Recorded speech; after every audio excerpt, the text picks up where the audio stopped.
Do you want to know? Well, I've been thinking about you. And I think I have to listen. Because the sun is up, it's...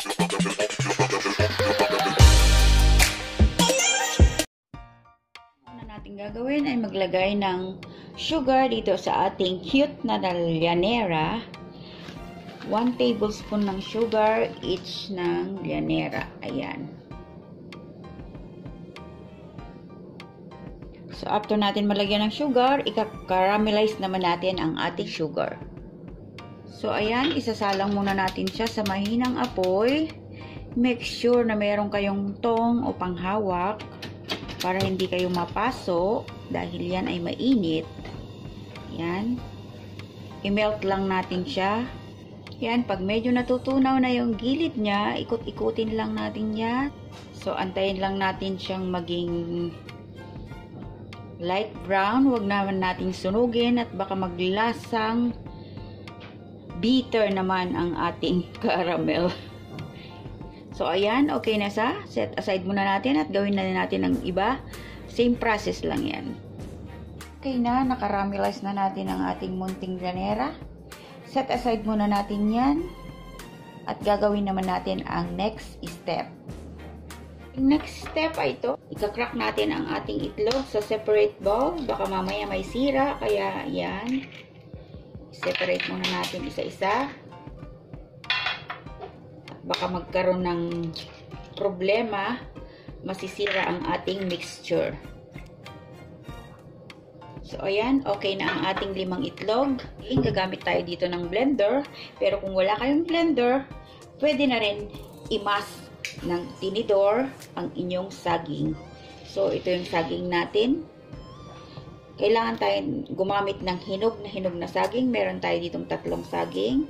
Balatan lang natin. At ayan, after natin mabalatan at hiwain, ilagay natin dito sa loob ng blender. Yan. And then, ilalagay na rin natin ang ating 5 itlog. Ang ating 370 ml na evaporated milk or fresh milk, pwede rin. And ang ating 1 can 330 ml ng condensed milk.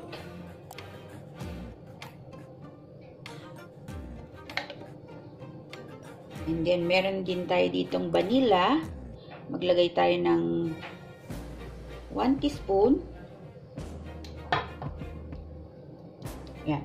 Okay na. Ayan, sinalang ko na. Takpan lang natin para hindi tayo tumalsik ang laman.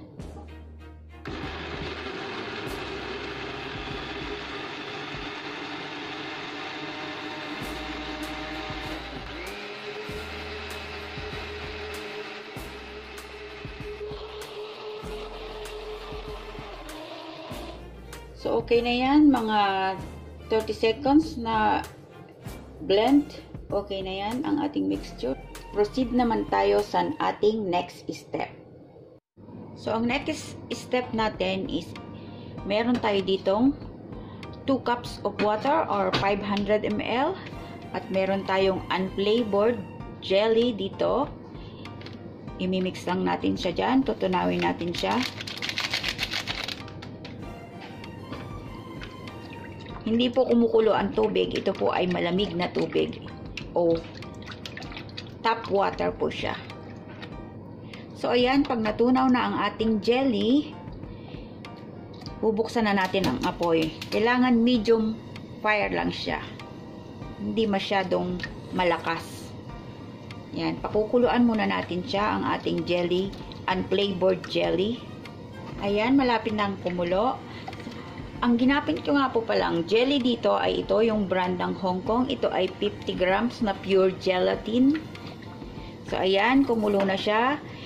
Ipapatayin ko lang ang apoy and then ihahalo na natin ang ating banana mixture.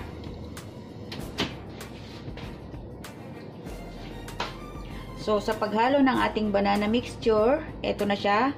Unti-unti lang po and then Yan, nahalo din natin ng ganyan habang binubuhos natin ang ating banana egg mixture.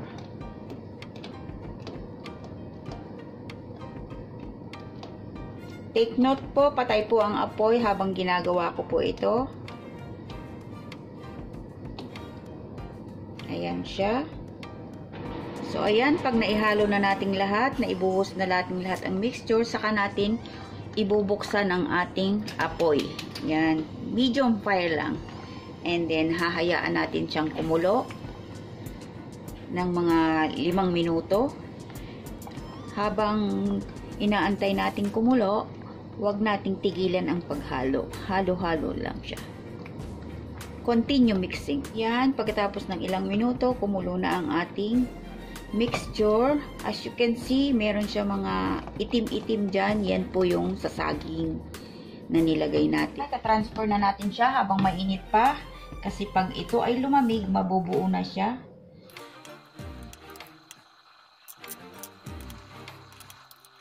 Yan, medyo itap lang natin dyan para mawala ang kanyang mga bubbles.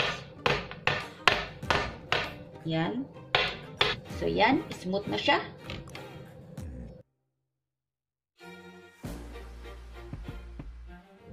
Itatap lang natin para mawala yung mga bubbles na yon. Ang ating nagawa, 5 maliliit na llanera at 1 malaking bilog. Antayin lang natin siyang lumamig at pwede nating ilagay sa refrigerator. Ito na ang ating banana plant. Na-chill ko na rin siya. Malamig na siya. So, let's try it. Testingin natin kung gaano siya kasarap. Ilusin muna natin ang gilid. Yan. See?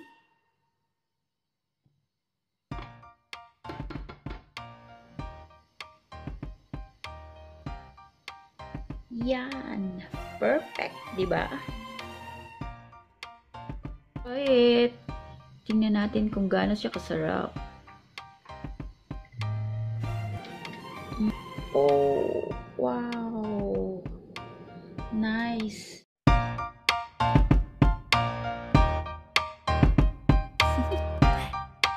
Do you want to know? Well, I've been thinking about you. And I think I have to listen. Because the sun is up, it's a beautiful day. My beginning will be as bright as the sun. Come, won't you come along?